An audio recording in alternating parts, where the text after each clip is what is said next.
Boy, oh boy, there are 5 damning revelations coming out of the investigation into the fire under the 10 freeway in Los Angeles, that major fire that shut down the freeway.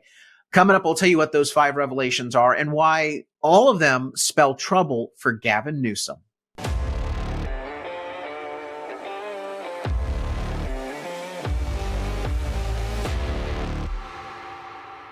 I'm Carl DeMaio, chairman of Reform California, and it's been the talk, particularly in Los Angeles, but across the state of California, the massive inferno, the fire that broke out under the 10 freeway over this past weekend that shut down the 10 freeway, snarling traffic even worse than Los Angeles is used to.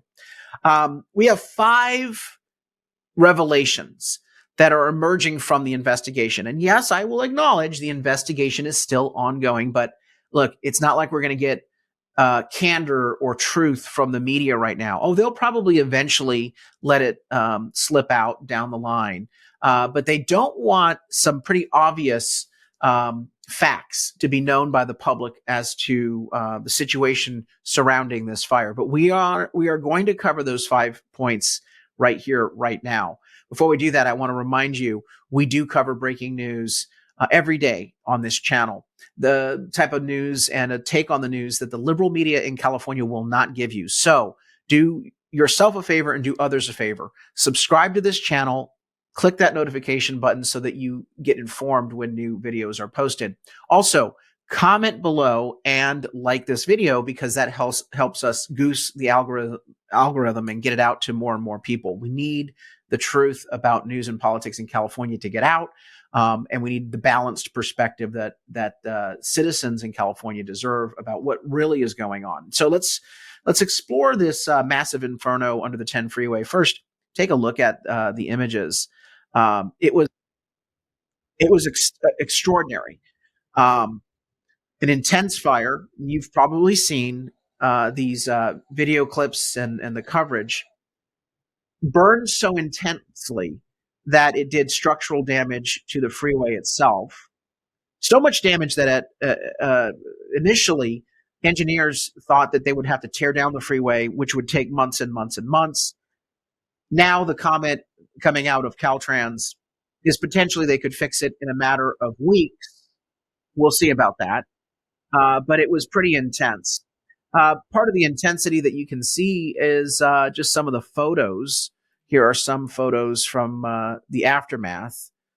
I mean, it looks like The Walking Dead. It looks like an Armageddon movie.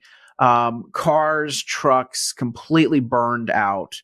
A complete mess. Here is a picture of underneath the overpass. You can see those columns there look like they've taken on a good amount of damage. But all these cars, all this equipment charred and burned under this overpass. So a pretty intense fire. Now, we found out early on that Newsom was trying to blame a rogue company that leased land under the freeway. Because, Newsom loves shifting the blame. It's always got to be some fat cat, landowner, some business did it. It wasn't me. It wasn't my bad policies. More on that in a minute. So the first thing we need to know is that Newsom is trying to blame a private landlord for the problem. And it's led to revelations that Caltrans owns a lot of land. And part of what they're doing is they're leasing out that land to private businesses. Again, as they should. They really should be doing this because if you own land and it's held in trust for the taxpayer, obviously the land can be used for a freeway, but if there is usable land underneath, then we as taxpayers need to try to recoup as much of the value of that land as possible. So having a lease program is not controversial. It shouldn't be seen as sinister. But Newsom right away came out with the notion that somehow the tenant in this case is responsible. Here it is. Tenants had flammable materials at site of massive fire in downtown LA, Newsom says. So he's trying to basically gaslight. He's trying to suggest that somehow a private actor did something wrong, that there were dangerous materials. And of course, when there's a private actor and anything dangerous going on, you need what? Government regulation. Oh, it was the private sector that caused it. And that's why you should give me more authority, regulation, more mandates, more power. Well, in a moment, we'll explain why he's completely wrong about that. But back to this leasing program. So sticking with the blame game of trying to shift the blame to private actors, now there's a call to stop any sort of leasing of any property in California to private actors if it's owned by Caltrans. Headline in AP News: a California program to lease land under freeways faces scrutiny after a major Los Angeles fire. So not only do we need more regulation, but we've got to, the solution to this fire is stop leasing land so that we can recoup the value for taxpayers. And that money that's paid in leases could be used, presumably, for, filling potholes or other things that Caltrans should be doing.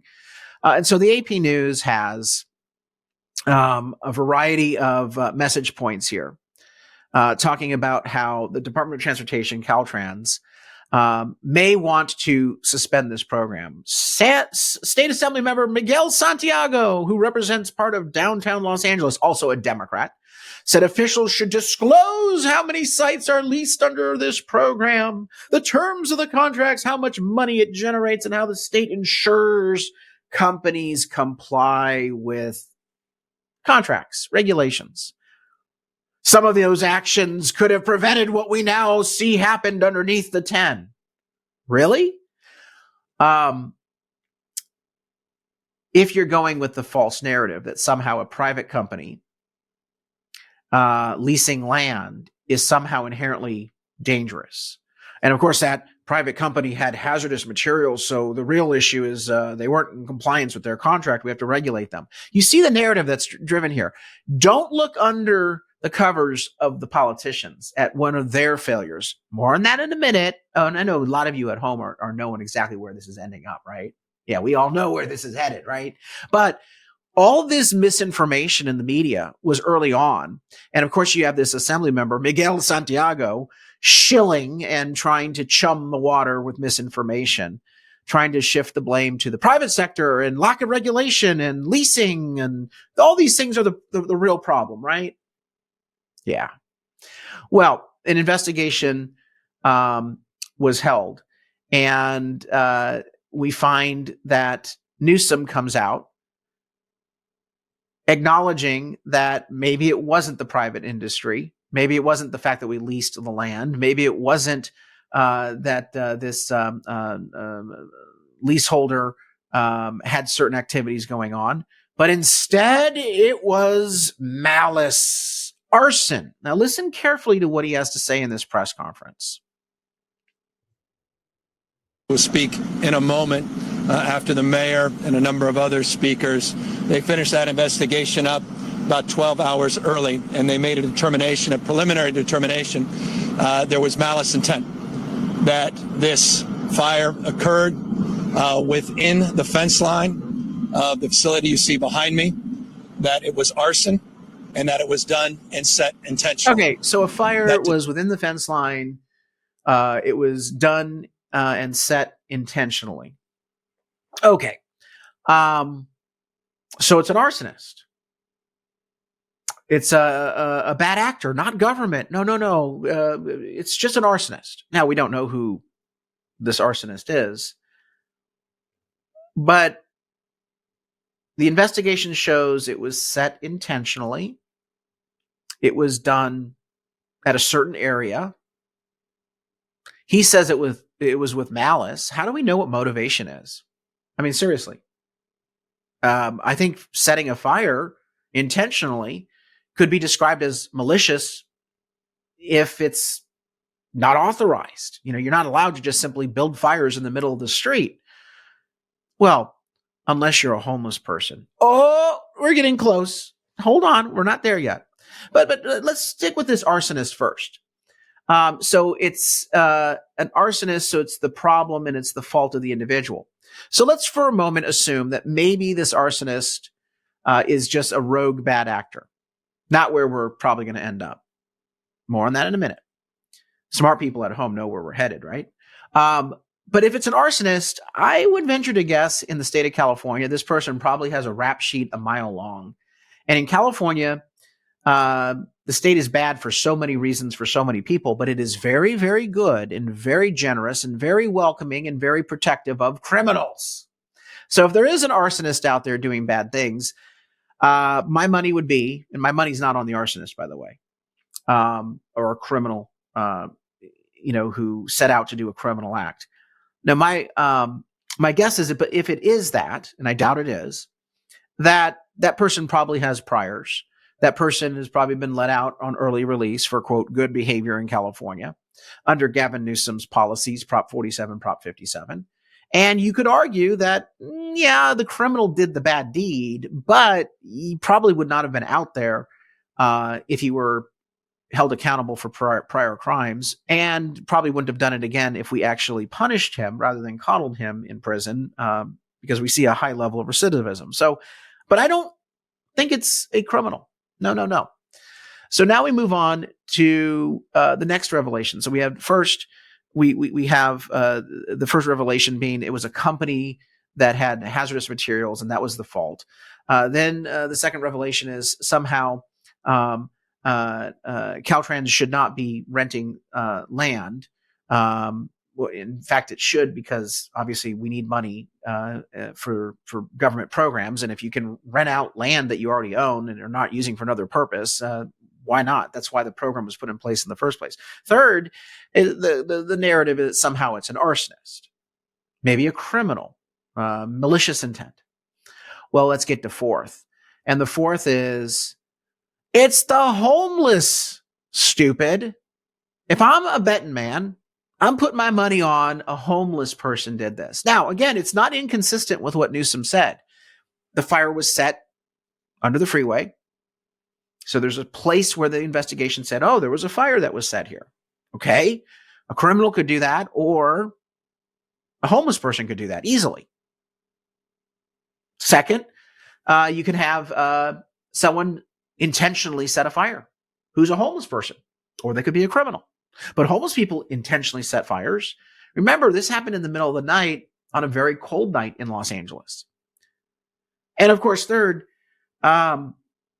he describes it as malicious intent. Anyone who sets a fire in an area where it's not safe to have a fire, it's not permitted to have a fire, is obviously breaking the law. And you could describe that easily as a malicious intent. Again, I do not at all rule out homelessness. Newsom is a liar. Newsom is also a gaslighter. On good days, he's a gaslighter. On most days, he's just a garden variety liar.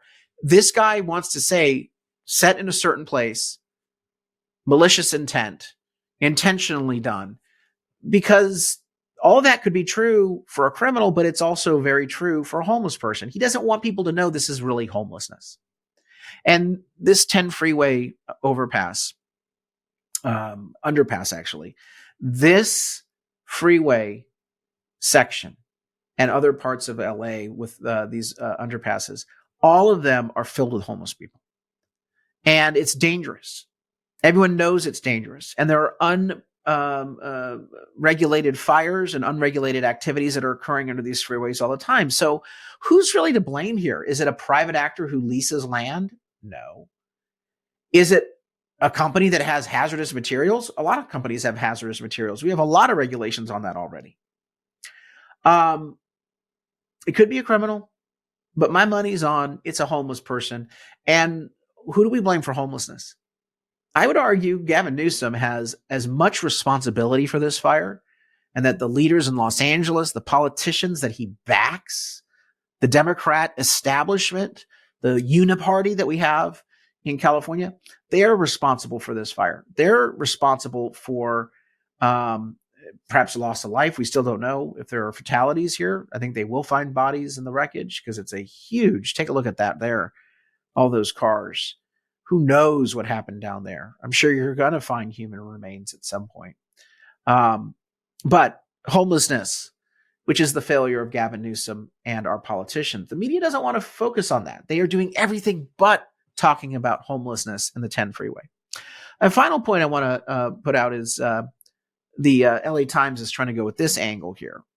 And that is, again, taking the focus off of homelessness and putting it back on an evil rich person. And again, the person underneath the landlord here could actually be completely wrong. I think they are wrong. They should be paying their rent. I'm a taxpayer. I want to make sure that the land underneath that 10 freeway actually, we can recoup as much money as possible from it.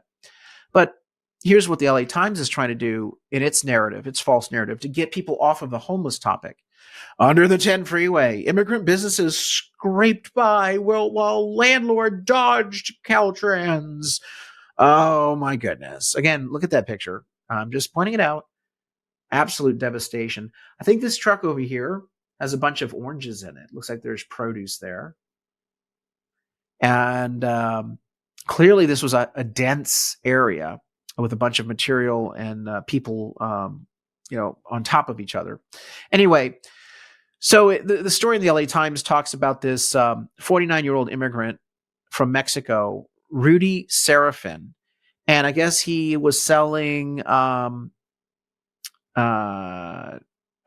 bunch of hangers to dry cleaning shops and garment manufacturers. He says that he paid rent to a businessman who in turn then leased land from Caltrans. And he, like many of these businesses under there that were subcontractors, subtenants, they were just scraping by. But they needed a little, plot of land, a little facility, so that they can do their small business. In his case, it was making hangers, but other companies underneath there, basically mom and pop shops, mainly immigrants, were mechanics, truckers, recyclers, pallet distributors, your basic, support service to the economy. Anyway, I love how LA Times continues to say, this arson narrative, which again, I'm not buying right now. I'm open to it, but I'm not buying it. While officials say the cause of the fire was arson, many who worked there with no fire alarms or sprinklers say it was a disaster years in the making. Again, where are they angling towards? That it was the private sector's fault and that somehow government needs to save us here, where in fact government could have been the main cause. Their negligence, their failure on the homeless issue could have been the main cause here.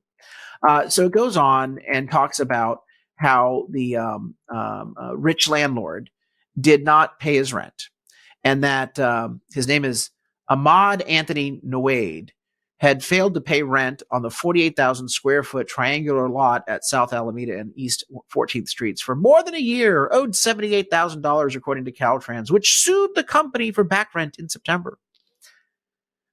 The property was one of 5 that Caltrans was attempting to evict. I guess Apex and another Noad company from. So this guy owns or has a lease with 5 different plots around Southern California. All told, Noaid owed about $620,000 to Caltrans in unpaid rent as of September. Well, that leads us to our 5th revelation, the irony. Gavin Newsom and Democrats in California during COVID told landlords they weren't allowed to collect rent, that people could not get evicted because COVID. And here in California, they have enacted various anti-landlord statutes that have made renting out any property, and 98% of rentals are owned by one person. 98% of landlords own one property. So these are small mom and pop landlords out there trying to provide apartments and rentals to the economy. Not these big boys, not the big corporations, although obviously there are a lot of big landlord interests out there, no doubt about it. But it's always painted as the big boys, not what's the reality, which is mom and pop property owners renting out. They're all getting hit by Governor Gavin Newsom and California Democrats like Karen Bass. And they're being told that they can't evict people, that they've got to jump through all sorts of hoops, that they've got to pay to get their tenants removed, even when the tenants aren't paying rent according to the contract. So I find it quite ironic and quite hypocritical to see Governor Gavin Newsom, or in this case, the LA Times, which, is there any difference? I don't see a difference between the Newsom political machine, the Democrat oligarchy, and the LA Times in their narrative and the gaslighting that they engage in. But isn't it ironic that Caltrans is having problems with their tenants paying? Oh, I know. I'm not going to cry too much for the government not being able to evict people when they basically have enacted various anti-landlord, pro-squatter laws all throughout the state of California. And this is, again, just the hypocrisy. There's no mention of this in this story. The LA Times can't bring itself to have any criticism of the government. No, government is perfect. In fact, we need more government. When in fact, in this story, I think if the investigation is honest and we finally find out the truth, we will find that government has failed repeatedly. Now, will we be able to count on government to get these roads fixed? They say a matter of days versus, a matter of weeks, a couple weeks versus months, which they were fearing initially. I won't hold my breath. Again, we're talking about union wages and government work. I don't think they're going to get it done in any sort of efficient way or effective way or cost-effective way. But where is the accountability? We don't know how many people died, but we do know that there's a whole bunch of people that have been inconvenienced in their morning commutes and their evening commutes. But there is no accountability here. Now, we probably will find out the truth. The homeless set the fire 7-8 months down the road. It'll be buried. Once the 10 freeway reopens in a matter of weeks, hopefully, people will move on and forget. Oh, but they'll keep saying, oh, we need to regulate. We have to stop these leases. We have to have more regulation of anything going on underneath these freeways. All because government failed. That will be the end outcome. And government failing does not necessitate more government intervention. It necessitates a shakeup and accountability. Until next time, Carl DeMaio, Chairman of Reform California. Thanks for watching. Help us break through the censorship of the liberal media by liking this video, sharing it with your friends, and subscribe to my YouTube channel.